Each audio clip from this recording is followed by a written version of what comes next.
Alors, je voudrais vous souhaiter la plus...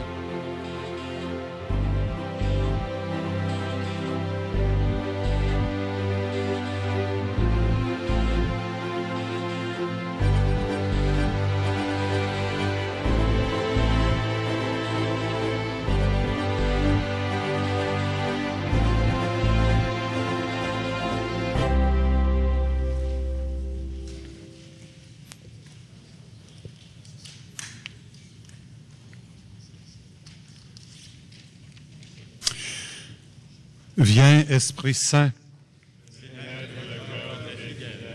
embrase-les du feu de ton amour. Gloire au Père, au Fils et au Saint-Esprit.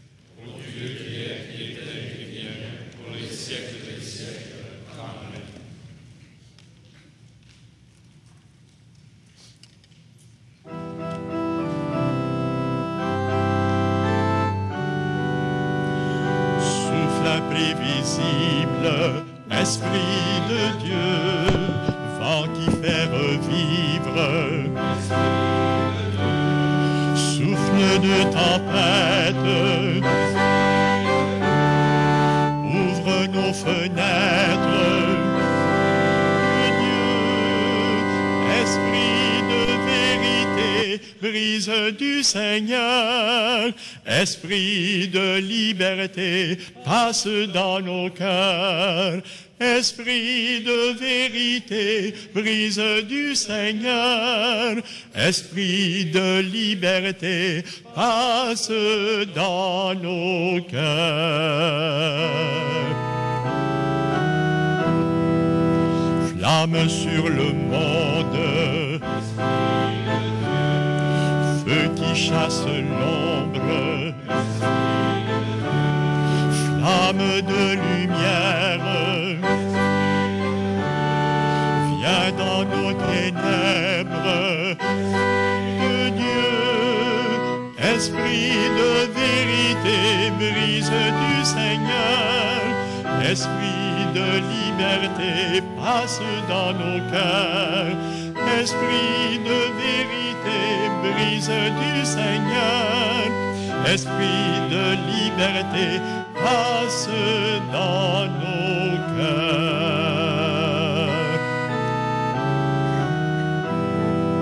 Fleuve des eaux vives, chant de l'autre rive, fleuve au long voyage,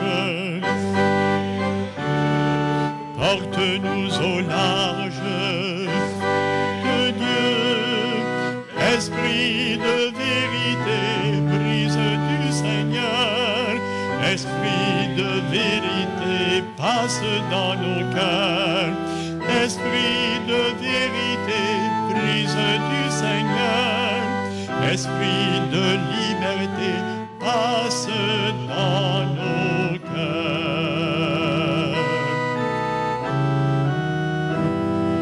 Voix qui nous rassemble, cri d'une espérance,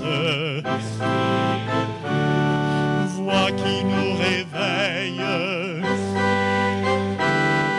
clame la nouvelle. Esprit de vérité, brise du Seigneur, Esprit de liberté, passe dans nos cœurs, Esprit de vérité, brise du Seigneur, Esprit de liberté, passe dans nos cœurs.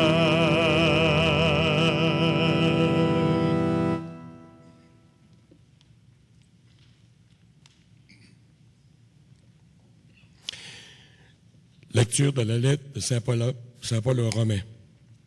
Je vous exhorte, mes frères, par la tendresse de Dieu, à lui offrir votre personne et votre vie en sacrifice saint, capable de plaire à Dieu, c'est là pour l'adoration véritable. Ne prenez pas pour modèle le monde présent, mais transformez-vous en renouvelant votre façon de penser pour savoir reconnaître quelle est la volonté de Dieu. Ce qui est bon, ce qui est capable de lui plaire, ce qui est parfait.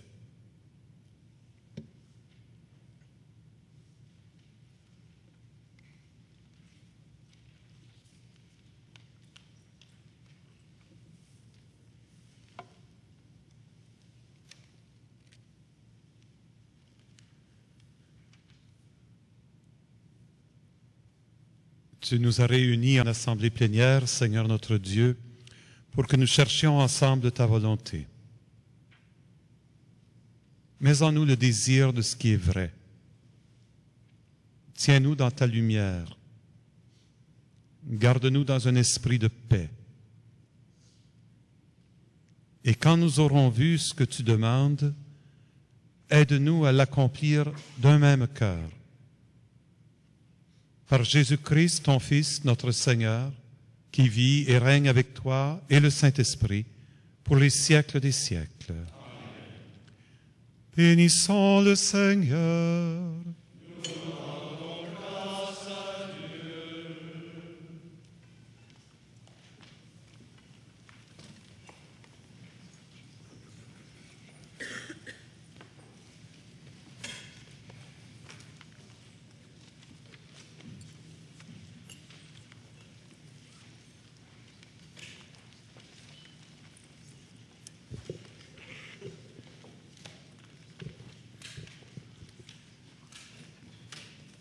Alors, l'Assemblée plénière est toujours un moment important de la vie de l'Église du Canada.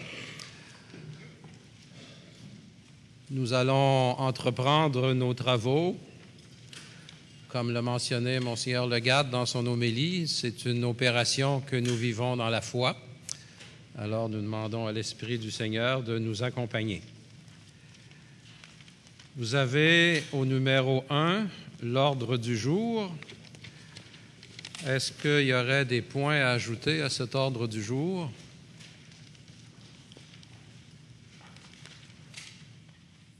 Sinon, j'accepterai une proposition.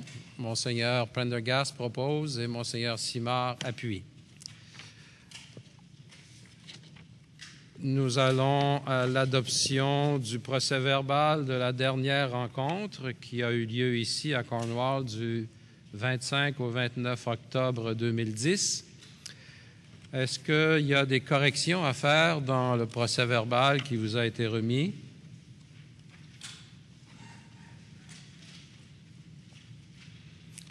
Alors, ça veut dire que nos secrétaires ont très bien travaillé.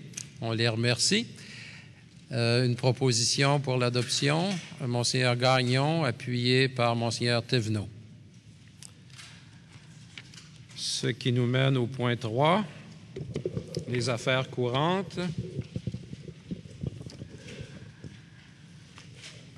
Pardon, j'ai oublié le suivi au procès-verbal. Si vous allez à l'addendum 2A, vous voyez que toutes les tâches qu'il y avait à faire ont été accomplies et il y a un certain nombre des sujets que nous avions à l'ordre du jour de l'an dernier qui reviennent de toute façon à l'ordre du jour de cette année. Alors, encore une fois, merci au personnel qui a donné les suites à notre Assemblée. Au point 3, alors vous trouvez au point 3A un rapport de l'Alliance catholique canadienne de la santé. Nous avons ce rapport à chaque année. Et au point 3B, un rapport de la pastorale universitaire et collégiale catholique du Canada. Alors, ce sont des documents qui sont remis pour votre information. Je vous invite à les consulter. Nous avons l'habitude, comme vous vous en souvenez sans doute, d'écrire à Sa Sainteté le Pape au début de chacune de nos assemblées plénières. Je voudrais vous la lire en français, mais j'ai 2 copies, puis les 2 sont en anglais. Alors, les secrétaires, des fois, font... Voilà. La 3e est aussi en anglais. Oh. Ah, excusez-moi. Alors, le voici en français. Très Saint-Père, c'est en pleine communion avec l'Église universelle et en ayant une pensée toute spéciale pour vous, comme pasteur suprême de l'Église, que les évêques du Canada sont réunis pour leur assemblée plénière annuelle qui se déroulera du 17 au 21 octobre 2011 dans le diocèse d'Alexandria, Cornwall.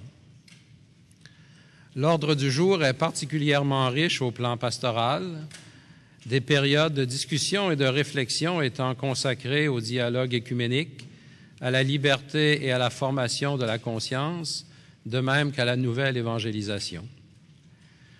Pour ce qui est de la nouvelle évangélisation, les membres de l'Assemblée plénière articuleront leurs réflexions à partir de vos 2 dernières exhortations apostoliques post-synodales, Verbum Domini et Sacramentum Caritatis.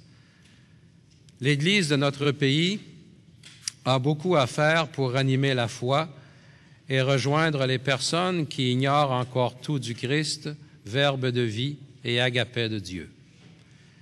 Les pistes d'action esquissées dans ces 2 exhortations apostoliques apporteront sûrement un éclairage nouveau pour mener à bien la mission de l'Église qui est au Canada et, sous la mouvance de l'Esprit Saint, cheminer vers la prochaine Assemblée générale ordinaire du Synode des évêques sur la nouvelle évangélisation. Plusieurs questions d'ordre administratif retiendront notre attention au cours de ces assises qui constituent toujours un temps de collégialité et d'échange fraternel. Nous porterons un regard attentif sur les activités des commissions et comités de notre conférence épiscopale, tout en établissant les priorités pour les mois à venir. Et puisque nous sommes en fin de mandat, nous procéderons à l'élection de la nouvelle présidence et des nouveaux membres de nos divers organismes. Nous profitons de l'occasion, très Saint-Père, pour vous remercier de la force d'âme et de l'application avec laquelle vous exercez votre ministère apostolique. Tout en vous assurant de notre prière fraternelle, nous vous demandons d'accorder votre bénédiction apostolique à notre Assemblée plénière. Dans le Christ Jésus, Pierre Morissette, président.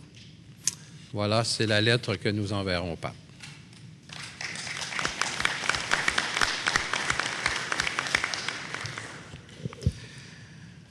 Alors, il y a aussi une autre tradition au début de nos assemblées, c'est de nous rappeler les anniversaires d'ordination. Alors, je vous invite à aller dans le programme et vous allez trouver à la page 6 tous les anniversaires d'ordination, les multiples de 5. Alors, vous voyez que cette année, il y a une riche moisson. Et en particulier, il y a 2 évêques qui vont célébrer cette année 50 années d'ordination épiscopale, ce qui est assez remarquable, Monseigneur Rémy Deroux et Monseigneur Jacques Landriot. Et puis, vous voyez aussi qu'il y a 60 ans d'ordination de Monseigneur Larocque qui est avec nous, je pense. Il me semble que je l'ai entrevu tout à l'heure, oui, voilà. Et plusieurs autres anniversaires qui sont là. Alors, je vous invite à consulter cela. À la page suivante, vous trouvez les photographies de nos confrères qui sont décédés au cours de la dernière année.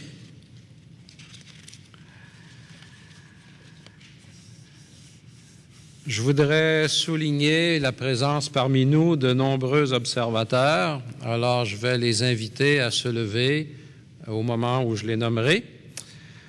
D'abord, des assemblées régionales. Il y a M. Gérald Leblanc, diacre, qui est le secrétaire trésorier de l'Assemblée des évêques de l'Atlantique. M. Bertrand Ouellette, le secrétaire général de l'Assemblée des évêques du Québec. M. Luciano Piovesan, qui est le secrétaire général de l'Assemblée des évêques d'Ontario. Et Peter Nowakowski, qui est le secrétaire de l'Assemblée des évêques de l'Ouest. Je pense qu'il n'est pas arrivé encore. De la conférence, de diverses associations, donc du Conseil autochtone catholique du Canada, nous accueillons Mme Rosella Kino-Chameg, Bienvenue. Du Canadian Catholic Campus Ministry, Mrs. Laurie Neal. De la Catholic Women's League of Canada, Mrs. Velma Harrison. De CNEWA Canada, M. Carl Létu. Des Chevaliers de Colomb, M. Gilles Bélanger. Et de Communication et Société, Mme Niquette Delage, qui n'est pas encore là, je crois. De la Conférence religieuse canadienne, le Père Alain Rodrigue, vice-président, et le Père Yvon Pomerleau, le directeur général. Alors, c'est un président qui s'est transformé en directeur général. Des œuvres pontificales missionnaires, le Père André Gagnon. De l'Organisation catholique canadienne pour le développement et paix, M. Ronald Brault, président. M. Brault est là-bas. Et M. Michael Casey, directeur général. De l'Organisme catholique pour la vie et la famille, Mme Michèle Bouleva. Représentant du clergé francophone, Monseigneur Maurice Comeau. De la National Federation of Presbyteral Councils, Reverend Doug McNeil et Reverend Alan Campo. Bienvenue. Nous avons aussi des représentants du monde de l'écuménisme, de l'Église anglicane du Canada, Bishop Linda Nichols. Je pense qu'elle n'est pas encore là. De l'Evangelical Fellowship of Canada, Mrs. Eileen Van Ginkel. De l'Église presbytérienne du Canada, le Reverend Stephen Kendall. De la United Church of Canada, Mr. David Lee. Du Conseil canadien des Églises, Dr. Karen Hamilton. Et de l'Evangelical Lutheran Church in Canada, le révérend André Lavergne. Alors, bienvenue à vous tous. Je pense qu'on peut les saluer par une bonne main d'applaudissements.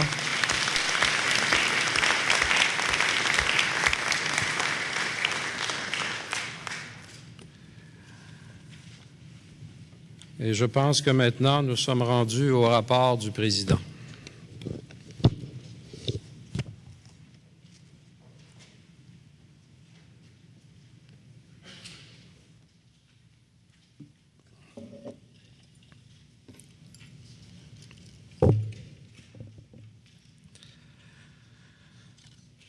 Chers confrères, chers invités et membres du personnel,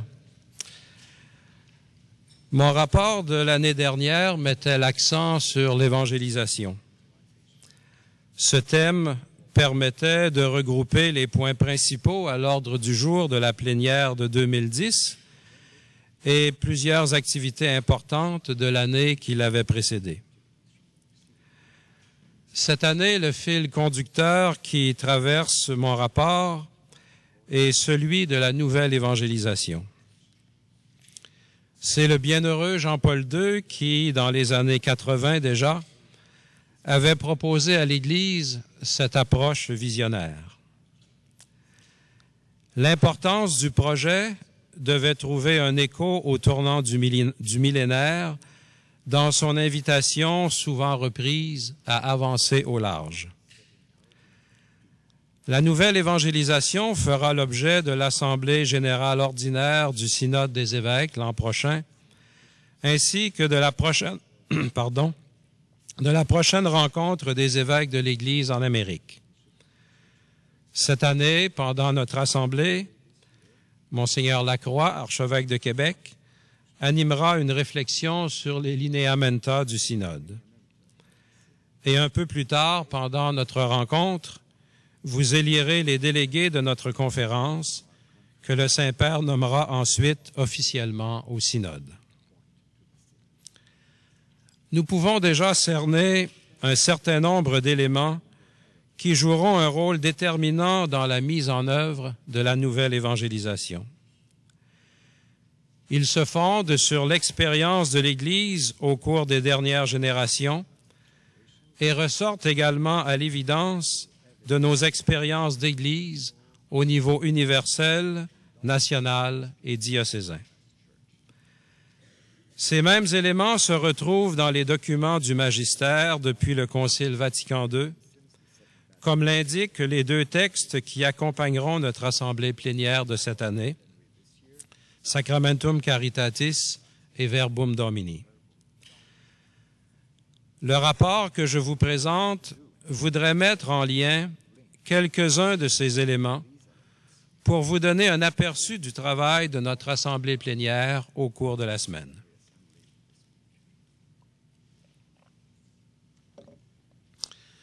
Premier élément, la nouvelle évangélisation proclame à notre monde un message d'espérance, d'amour et de vie. Notre principale personne ressource cette année est Monseigneur Robert Legal, archevêque de Toulouse, que je salue. Je l'invite à se lever. Bienvenue, Monseigneur.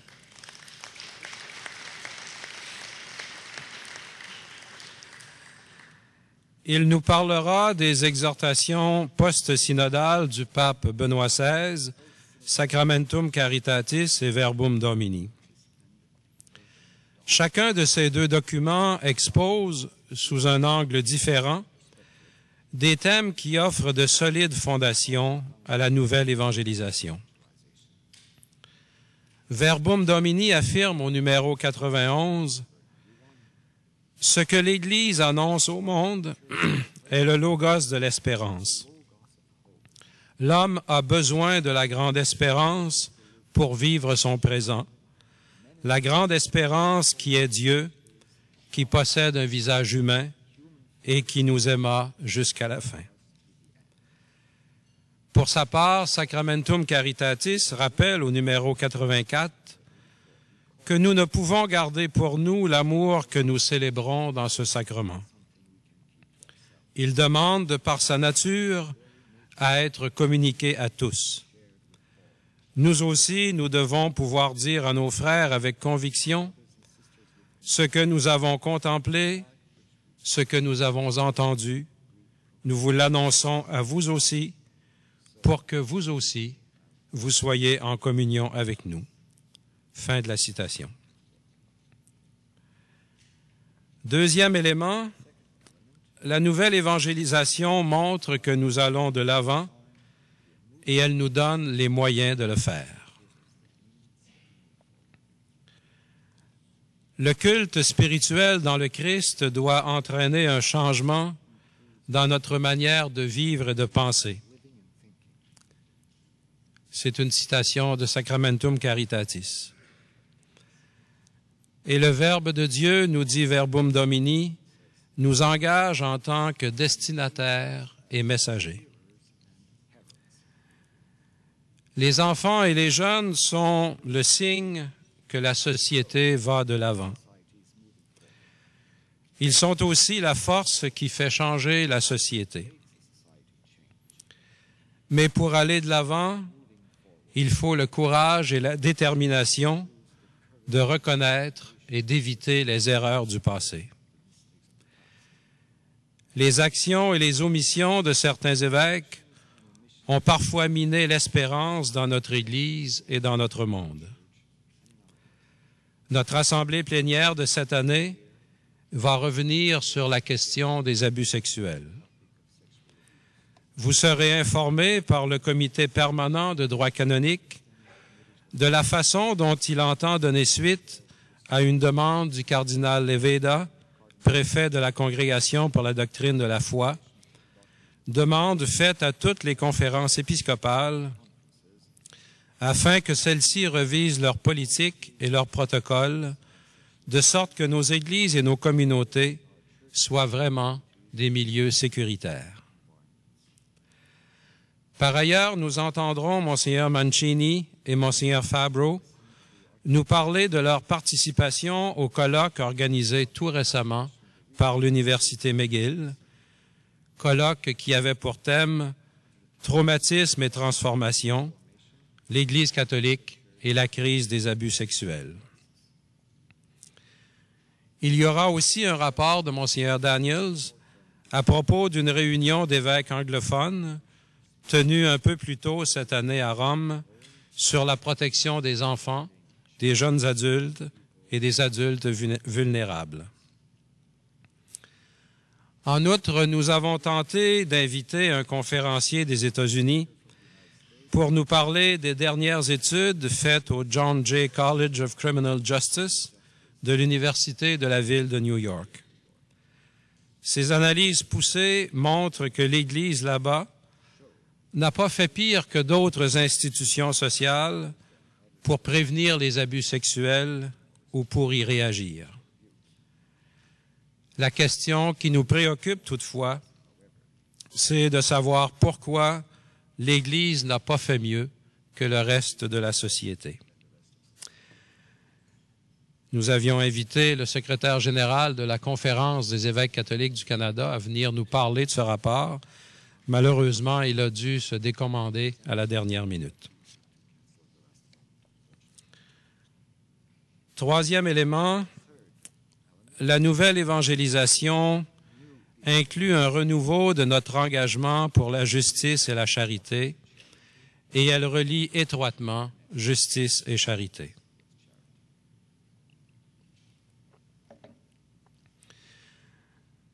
L'Église, nous dit Sacramentum Caritatis, ne peut et ne doit pas non plus rester à l'écart de la lutte pour la justice. Et de son côté, Verbum Domini nous dit « L'engagement pour la justice, la réconciliation et la paix trouve sa racine ultime et son accomplissement dans l'amour qui nous a été révélé dans le Christ. » Notre plénière, cette année, va recevoir et discuter deux rapports importants. Le premier, du Comité permanent pour développement et paix. Le second sera une proposition de planification pastorale à court et à long terme du Comité ad hoc pour la vie et la famille. Une partie du défi à relever pour nous consiste à rappeler à nos fidèles comment ces deux champs de préoccupation sont intimement reliés l'un à l'autre. La justice et les droits humains comprennent le respect pour toute vie humaine. La dignité de la vie humaine est protégée et soutenue par la promotion du bien commun sous toutes ses formes, y compris la sollicitude pour la personne humaine de sa conception à sa fin naturelle, et donc à chaque instant de l'une à l'autre. Afin de dénoncer les situations indignes de l'homme, en raison de l'injustice et de l'exploitation, nous devons travailler sans répit à l'édification de la civilisation de l'amour. Comme évêque, j'ai eu le privilège, et ça se termine bientôt, de servir 8 ans au bureau de direction de votre conférence, après avoir siégé 6 ans à titre de délégué de la CECC au Conseil national de développement et paix. C'est pourquoi je presse les membres de notre conférence et ceux de développement et paix de trouver les moyens de travailler ensemble, d'accroître et d'améliorer leur collaboration et de renouveler leur témoignage commun. L'amour du prochain, enraciné dans l'amour de Dieu, implique que nous soyons constamment engagés en tant que personnes et en tant que communauté ecclésiale, locale et universelle. C'est une citation de Verbum Domini. J'ai bon espoir que notre comité permanent s'avérera un moyen efficace pour nous, évêques, d'aller de l'avant dans l'accompagnement et le renouvellement de développement et paix dans son travail et dans sa mission. Les éléments du projet de plan pastoral pour la vie et la famille devraient offrir eux aussi une approche constructive pour l'avenir à court et à long terme. Sacramentum Caritatis affirme « Les familles, l'amour entre l'homme et la femme, l'accueil de la vie, la tâche éducative se révèlent être des lieux privilégiés pour transformer et porter l'existence à sa plénitude de sens. » Fin de la citation. Une fois que notre Assemblée se sera assurée que les recommandations du comité ad hoc offrent la flexibilité et l'adaptabilité voulues pour répondre aux besoins régionaux et locaux, je suis convaincu que nos églises diocésaines trouveront dans ce plan une importante stratégie pastorale susceptible de soutenir, d'éduquer et d'encourager les fidèles laïcs à vivre pleinement leur vocation à la sainteté dans le monde. La famille reste pour nous l'école fondamentale où enseigner les valeurs de justice, de paix et de réconciliation. Le laïcat a la mission prophétique de témoigner de l'Évangile dans la vie quotidienne. Cette conscience doit être réveillée dans chaque famille, dans chaque paroisse, communauté, association et mouvement ecclésial. Quatrième élément, la nouvelle évangélisation nous amène à trouver de nouvelles façons de témoigner publiquement comme communauté et en tant que membre de la communauté. La vie et le culte chrétien sont le témoignage et l'œuvre du Christ total. Et par notre engagement dans le monde, nous sommes redevables devant le Christ, Seigneur de l'histoire. En proclamant l'Évangile, nous nous encourageons les uns les autres à accomplir le bien. Pendant cette rencontre, les 3 commissions nationales de notre conférence vont nous inviter à réfléchir sur le témoignage chrétien d'un triple point de vue. Liberté et formation de la conscience, ce sera le travail de la Commission pour la doctrine. Récolte des fruits du dialogue œcuménique. Vous comprenez que ce sera le travail de la Commission pour l'unité chrétienne, les relations avec les Juifs et le dialogue interreligieux. Et enfin, nous réfléchirons sur l'immigration avec la Commission pour la justice et la paix. Enfin, 5e élément, pas de nouvelle évangélisation sans recours à des formes de communication nouvelles et éprouvées. L'évangélisation des cultures suppose le dialogue, l'interprétation, la confrontation à toute réalité culturelle, l'engagement et le discernement. Elle comprend aussi la reconnaissance de l'importance de la culture, le sens de la Bible comme un grand trésor pour les cultures, la promotion des expressions artistiques, l'utilisation attentive et intelligente des moyens de communication sociale, anciens et nouveaux, le contact personnel qui demeure irremplaçable et l'utilisation accrue d'Internet qui constitue un nouveau forum. Ce sont toutes des choses que nous dit Verbum Domini. La dernière rencontre des évêques de l'Église en Amérique a porté sur les communications. Les évêques d'Amérique latine, des États-Unis et du Canada en sont revenus déterminés à faire un meilleur usage des nouveaux moyens de communication. Pour la CECC, cela suppose une meilleure coordination de nos 3 principales fonctions de communication. Premièrement, la technologie de l'information. Deuxièmement, les publications. Et troisièmement, les relations avec les médias. Cela suppose aussi une utilisation plus innovante et plus efficace de notre site Internet. Cela entraînera bientôt le développement d'un site Internet à l'usage exclusif des évêques et des membres de votre personnel diocésain auxquels vous souhaiterez y donner accès. Vous avez déjà été témoin de la création des sites Internet pour les 2 offices nationaux de liturgie, en plus de celui pour la publication de la nouvelle édition en langue anglaise du Missel romain pour le Canada. Plus tard cet automne, notre conférence lancera une section repensée et plus élaborée du site Internet de la CECC pour mettre l'accent sur les relations de notre Église avec les peuples autochtones.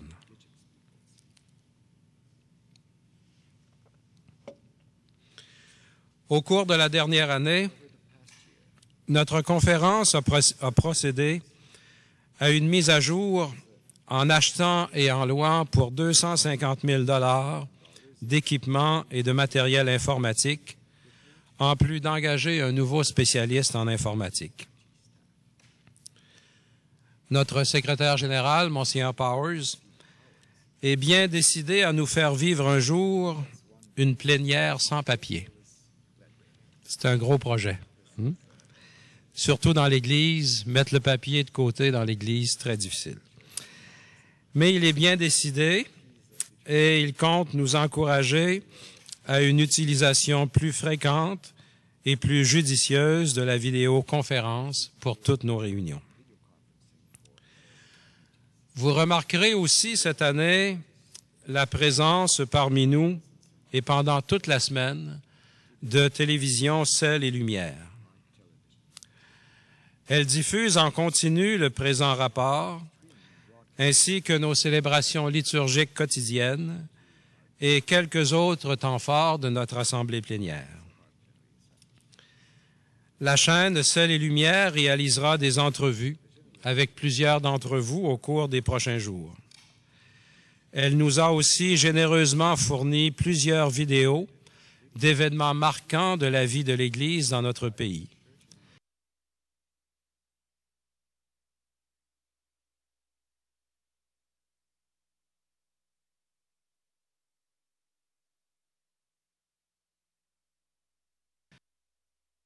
Aujourd'hui, de lancer publiquement le nouveau missel en langue anglaise publié par le service des éditions.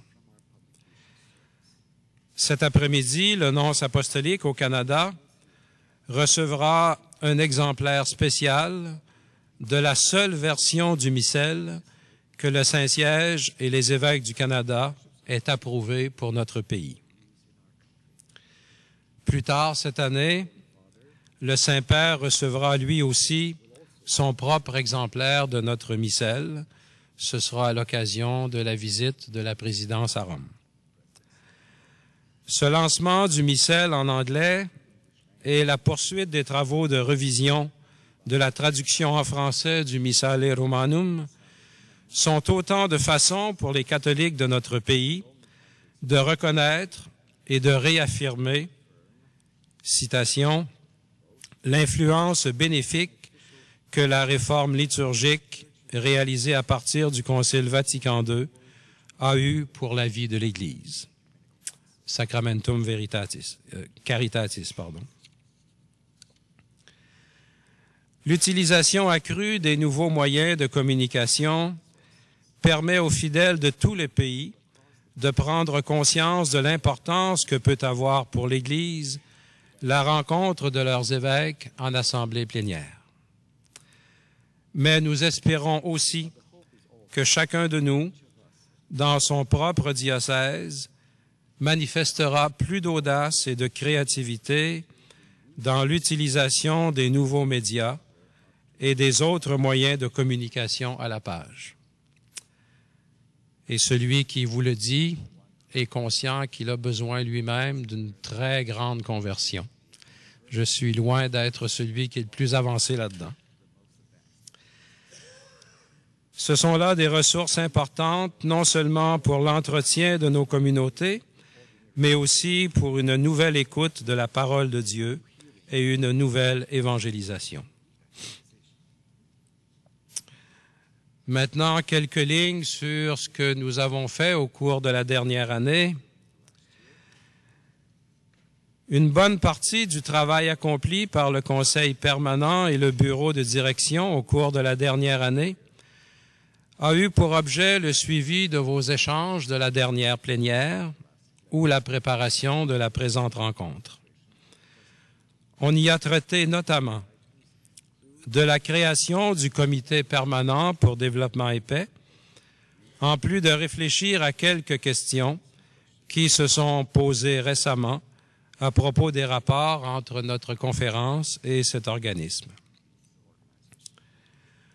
On y a traité aussi de la proposition du Comité ad hoc pour la vie et la famille, notamment de la modification d'un des éléments du mandat de l'Organisation catholique pour la vie et la famille, afin que cet organisme puisse collaborer avec la CECC à l'éventuel plan pastoral pour la vie et la famille. On y a traité aussi, bien sûr, des préparatifs pour l'application des normes liturgiques révisées, de la présentation générale et de la traduction anglaise révisée du missel romain, qui entreront en vigueur le 27 novembre, premier dimanche de l'Avent. Il y a eu aussi, au cours de l'année dernière, plusieurs visites, rencontres et invitations importantes. J'aimerais en signaler brièvement quelques-unes. En janvier dernier, j'ai participé à la réunion annuelle de la coordination des conférences épiscopales en solidarité avec l'Église de la Terre Sainte. J'étais assisté de M. Carl Létu, secrétaire national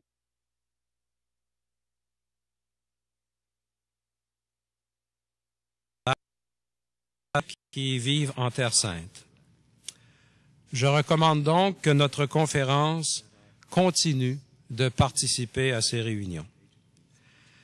À la suite de la réunion de cette année, j'ai écrit à l'ambassadrice d'Israël au Canada pour demander que les lieux saints chrétiens en Terre Sainte demeurent véritablement des lieux de pèlerinage. Chez les chrétiens de Terre Sainte, en effet, existe la crainte que certains en Israël veuillent transformer ces lieux en sites tout simplement touristiques. En février, la présidence de la CECC, Monseigneur Smith, Monseigneur Powers et moi-même avons fait une visite spéciale au Saint-Siège pour traiter notamment avec la Congrégation pour l'évangélisation des peuples de l'indulte qui permet à notre conférence de garder un pourcentage des revenus canadiens de la collecte annuelle pour l'évangélisation des peuples. Cette somme nous permet de verser au diocèse du Nord leur subvention ordinaire annuelle. Depuis cette visite, nous avons reçu de la congrégation une lettre nous indiquant que l'indulte et les subventions prendront fin en janvier 2014. Je vous avoue que c'est très loin des résultats que nous avions espérés. Nous avions eu l'espérance non seulement de maintenir l'indulte, mais de faire augmenter le pourcentage. Nous en avions discuté avec le préfet précédent, le cardinal Diaz.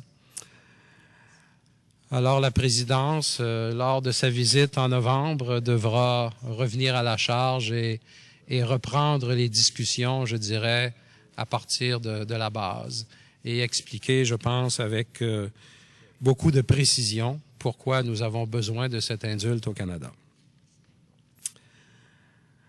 En mars, le président de la Conférence des évêques de la République démocratique du Congo, Monseigneur Nicolas Jomo, a visité les bureaux de la CECC.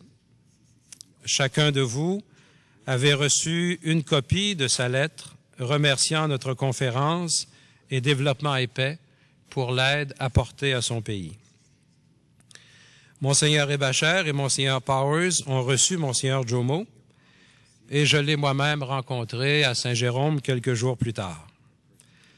Sa visite, comme celle d'autres visiteurs de son pays, engagés là-bas dans le travail pour la justice et la paix, était parrainée par Développement et paix. Notre conférence avait été invitée par le Saint-Siège à envoyer un délégué à un congrès international à Rome au mois de mai pour souligner le 50e anniversaire de l'encyclique Mater et Magistra du bienheureux Jean XXIII.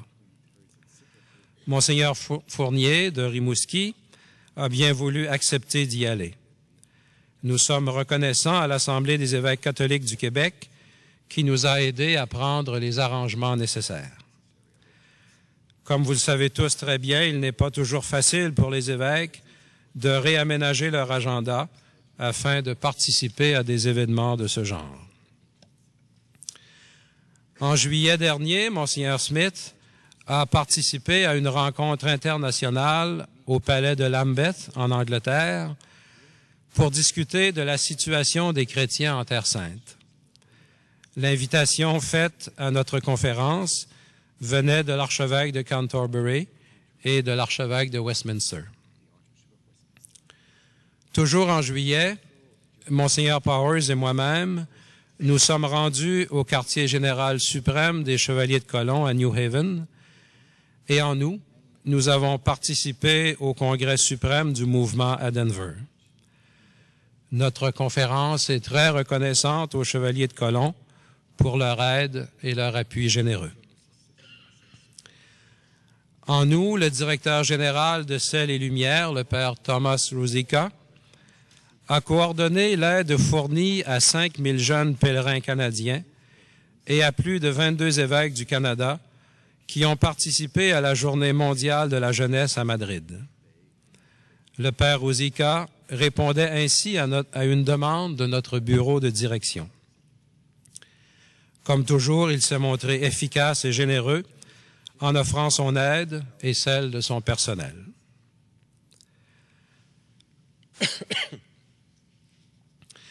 En septembre, le bureau de direction et le secrétaire général ont rencontré, comme le veut la tradition, leurs homologues de la Conférence des évêques catholiques du Canada. Leurs homologues de la Conférence des évêques catholiques des États-Unis. La réunion cette année a eu lieu au Colorado. L'an prochain, la CECC sera l'hôte de cette réunion conjointe et on pense que ce sera quelque part dans les Rocheuses canadiennes. J'aimerais en terminant dire quelques mots sur deux autres sujets. Le premier, un événement d'envergure nationale et internationale. Le second, une série d'événements de grande importance pour notre pays. Notre conférence n'est pas directement impliquée dans ces événements, mais nous les trouvons importants. L'an prochain, comme vous le savez, Dublin accueillera le Congrès eucharistique international. Nos deux délégués officiels sont Monseigneur Legat et Sœur Doris Lamontagne, qui collaborent étroitement avec vous et vos représentants diocésains à la planification pastorale de l'événement. Il s'agira du 50e Congrès eucharistique international. Son thème, l'Eucharistie, communion avec le Christ et les uns avec les autres, s'inspire du 40e anniversaire de l'inauguration du Deuxième Concile du Vatican que le bienheureux Jean XXIII avait solennellement convoqué le 25 décembre 1961. On peut trouver sur le site Internet de la CECC un lien au site Internet du Congrès. Les célébrations de Dublin ont une importance particulière pour nous au Canada, puisque le dernier Congrès eucharistique international a été célébré à Québec. La série d'événements à laquelle je faisais allusion concerne les différentes rencontres et audiences publiques de la commission Vérité et Réconciliation. Je tiens à remercier tous les évêques qui ont participé jusqu'ici à ces événements et à ces audiences. C'est l'évêque local qui connaît le mieux les besoins et la situation des Premières Nations, des Inuits et des Métis qui se trouvent dans son diocèse. Pour notre Église, le diocèse est l'agent pastoral premier et essentiel dans la vie des peuples autochtones. C'est pourquoi notre bureau de direction recommandera au Conseil permanent une nouvelle approche pour vous aider dans cette tâche pastorale qui revêt pour nous une telle importance. On proposera d'organiser pour les évêques, à intervalles réguliers, un forum de la CECC sur des sujets concernant les peuples autochtones, sujets que vous aurez jugés prioritaires pour la réflexion et la discussion. En conclusion, je voudrais signaler les noms de nouveaux membres du personnel de notre conférence. D'abord, M. Paul Bowman, directeur de l'administration. S'il est ici, je l'invite à se lever. M. René Laprise, directeur des relations avec les médias. Il est là-bas. Madame Diane Pallen, secrétaire exécutive. Je ne pense pas qu'elle soit dans la salle. Et M. Kevin Sharp, directeur des services informatiques. M. Sharp est là-bas. Vous aurez le plaisir de les rencontrer plus tard aujourd'hui et tout au long de cette semaine. Et je suis heureux également ce matin de vous dire que notre secrétaire général, Monseigneur Powers, va fêter, pas plus tard que demain, son 25e anniversaire d'ordination sacerdotale.